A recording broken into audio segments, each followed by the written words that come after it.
Is up in the northeast in Darlington. And Kay joins us now. I think you're waiting for Boris Johnson, Kay. Tell me more. Hi. Hi, Jeremy. We are live just at the moment. We're just waiting for Boris to arrive at his last event of this referendum campaign. We're told that he's just going to wander straight in. He's going to pull a pint with some of the locals, and hopefully we'll be able to get a word or two with him. Well, I think it's going pretty well. Obviously, it's very hard-fought contest, but there's been a development in the last couple of hours, as I'm sure you may have seen, which is that Jean-Claude Juncker, the president of the European Commission, has really given the game away by saying that Britain has had its negotiation. There is absolutely no prospect of any further changes if we vote to stay in, and that really confirms for me that the only way to change our relationship with the European Union is to vote leave and take back control tomorrow. And anybody who thinks and who's trying to make up their mind and who's thinking, well, you know, maybe we can stay in and fight for change from within, I really urge them to read the words of President Juncker. In a way, they're pretty insulting, but I'm afraid they are the truth, that there is no prospect of further change, further improvement, whether on migration or any other subject, as long as we remain in. We've got to vote. Nigel Farage said today it's going to be tight tomorrow. Is that how you see it? Do you think you can win? It's impossible to know. We're fighting for every vote and continue to work right up to the wire. You're not optimistic? I'm always optimistic, and I hope that people will see that this is a great moment for our country and a time to be optimistic about what Britain can achieve and to believe in ourselves. And I hope that tomorrow we will make history, vote leave, take back control, and speak up for democracy in Britain and around Europe. Boris, you're live on Sky News just at the moment. am I really? How nice to see you. How are you? Nice to see you too. I know you've promised to do a sit-down interview with us in just a short time, and you want to go in and talk to your supporters. But why this part of the world? Why are you here? And perhaps Labour leaders are not. I've been. I think this is about the 5th or 6th place I've been today. I think I've done about 600 miles, maybe more, today. And everywhere I'm going, Kay, I'm finding a lot of support for what we're saying. People understand that this is a historic moment for our country. It's now or never. We can take back control of a huge number of things that really matter to our country. So it's the money, obviously that's important, it's the immigration system, but it's fundamentally it's about democracy. It's about how we see ourselves in 10, 15, 20 years' time. Do we want to be increasingly run by the Brussels system, or do we want to take back control and be a great free trading nation, having very friendly relations with our friends and partners across the Channel, but why is that on not a different reflecting basis? in the polls, though, Mr. Johnson? Well, I don't know. You have the advantage of me, Kay, in whatever polls you've seen. The latest polls are saying that it's Remain, and the bookies are saying that it's likely to be Remain. And indeed, the latest we're hearing from the Labour insider polls are that it's 70% Remain from Labour voters. Well, that's you know. How do you feel about that? That's news to me, Kay. And I'm finding a huge amount of support to everywhere I've gone today. Okay, we'll let you get inside. And Thank you very much. Thank you. Take care. See you. Well, Kay, you had him almost stumped for words there.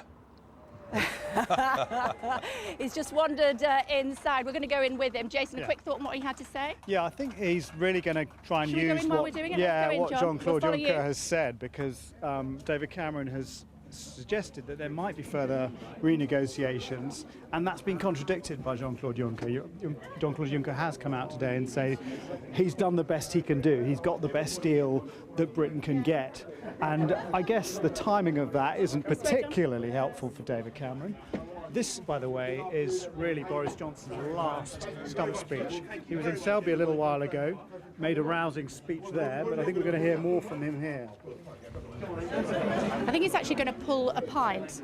Interesting that he's usually on top of his game, but he hadn't heard some of those polls that we were quoting to. Yeah, I know. That was quite surprising, actually, because that poll was, quite a headline poll, with a lot of Labour supporters saying that they're going to vote to Remain. Yeah, I thought he would have known about that.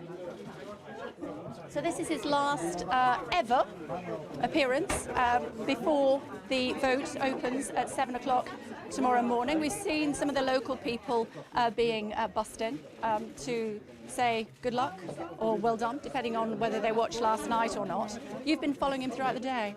Yeah, we were in Ashby earlier. Watch out for the flash photography actually at home if you're watching. In North Leicestershire, quite interesting area. It's in the top third of Eurosceptic areas, and everybody I spoke to in that town was saying that they were going to vote to leave. The only people I could find who were going to vote to remain in Ashby. Fantastic campaign, everybody. Thank you very much. Have you enjoyed it all so far? It's not over yet. We've got 24 hours to sort this thing out. Let's drive for the line, okay? Let's make sure we go for every single vote. And I think the people of this country have got a historic choice tomorrow. Do you think we can do it? Yes! Do you think we can vote, leave and take back control? I think we can. And it's, of course, there's a lot of important things at stake. It's not just lots of money, which is very important. About £10 billion a year we'll get back net, taking back control of our immigration system, but also, of course, taking back control of our democracy. And I tell you one thing, I was very, very struck just now to see what President Juncker, do you know who I mean by President Juncker? Yes. The President of the European Commission said that just a few hours ago that if Britain thought that it was going to get any more change in its relations with the European Union, we had another thing coming, he said. He said, that's it, there's no more negotiation, we had a deal, and there's going to be no more change. And I think that tells you all you need to know about the conceit of the European Union officials, but it also tells you that nobody who thinks there's any point in staying in and fighting for change from within is going to get what they want. The idea that we can do better by staying in the EU and fighting for change is, I'm afraid, a sham, a snare, and a delusion. So take back control, folks. Vote leave tomorrow, spread the word, build the movement, and our democracy will flourish as never before. Thank you very much, all of you, for coming on.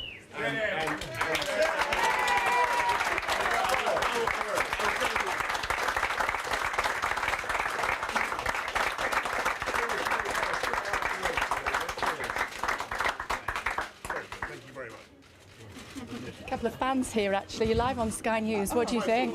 I think he is. Yes, you are, Mr. Johnson. I think he's phenomenal. Please do not swear. I think. Everyone else, thank you very much. We got the cameras out, and Boris can have a pint apiece with the supporters and people in the pub. Thank you very much. Thank you. Thanks. Like you were saying. I think he's phenomenal, and I think if we had more people like Boris Johnson and fewer like Jean-Claude Juncker, the world would be a much better place. What did you think? I thought he was Did amazing. you manage to get your picture with him? No, Okay. I didn't get a picture of him, but he shook I'm my sure hand. he will. I'm sure You he shook will. his hand, didn't you? Yeah, he's Oh, amazing. did you? Fantastic. My cameraman's just going to squeeze by you. There you go, John. Not at all. What did you think? Three generations of one family? We are, yes. And I was quite amazed because it's true what's happening in Europe. We're not going to get a better deal. And at the moment, our trade is increasing with the rest of the world, despite the restrictions from Europe, and it's declining in Europe. So I think for us, Europe is dead. We need to look to the future for our future generations. What do you think about Boris coming to Darlington? I think it's amazing. I think that he's a really good leader, and he's tried hard. And If you'll forgive us, we're going to have to follow Mr. Johnson. It's lovely to talk to you. Thank you very much indeed. Thanks a lot. So we are still live. Jason? Yes. I think what Boris is really kind of sticking in on here is the fact that David Cameron has said very recently he's going to push for more reform when it comes to free movement. And we've also heard Jeremy Corbyn say that the EU is in need of further reform. And I guess in terms of the Remain camp, it's quite unhelpful of Jean-Claude Juncker to come out and make this point on the last day of the campaign. It doesn't give the Remain camp much time to respond to what he's had to say. It gives Boris a great sort of addition to his stump speech. But ultimately, Jean-Claude Juncker, he is only one person. He's the president of the European Commission, a very important, significant person. He's effectively, I guess, the kind of prime ministerial figure within the EU. He's the person that David Cameron didn't want to lead the EU, but got the job anyway. And so he has become a kind of figure within. Okay, you just have a quick chat and see what the plan is while I just make sure that we are having a look at Mr. Johnson. As you said, Jean-Claude Juncker is the big issue as far as Mr. Johnson is concerned.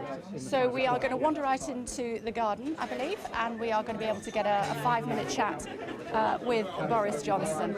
He started at something like 5 o'clock this morning, didn't he? So he had a late night last night. I imagine he must have had about 3 hours sleep. It was quite a... It was quite a heated exchange with the current mayor of London, Sadiq Khan, last night in the big BBC debate.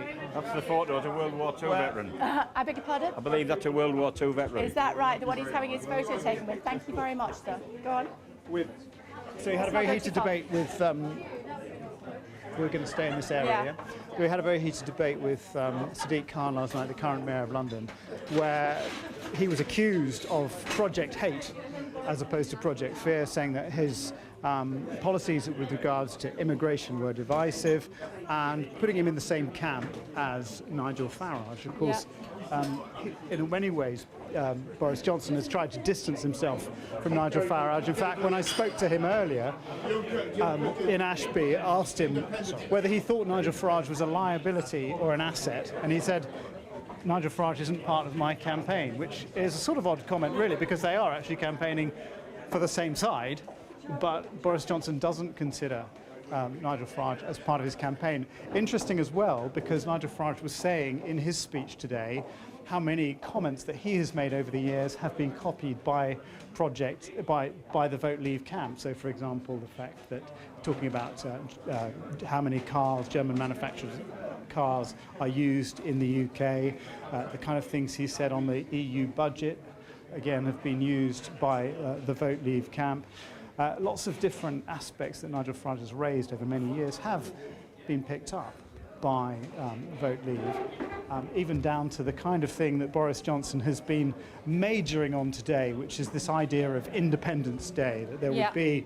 I think we're going out into the garden. On the 24th, and he's going to chat to us there. This lovely lady who's organised everything for us. Thank you so much. We appreciate it. Do go on. Yeah, the 24th is going to be a big Independence Day, and he's just down in Selby about an hour ago. He's been in an aircraft today. He's been in a helicopter. And when he was in Selby earlier, he was basically saying, you know, tomorrow, or the 24th, it could be our big day, it could be Independence Day.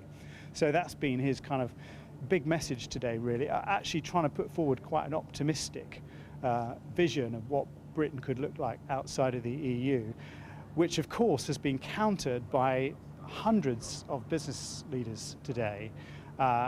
You know, over 1,270, I think it was, business leaders have come out and said that they don't want Britain to leave the EU.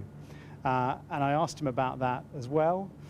And again, it's the view of Boris Johnson that British business won't be impacted by leaving the EU. I asked him whether he thought the pound would go down in value the next day.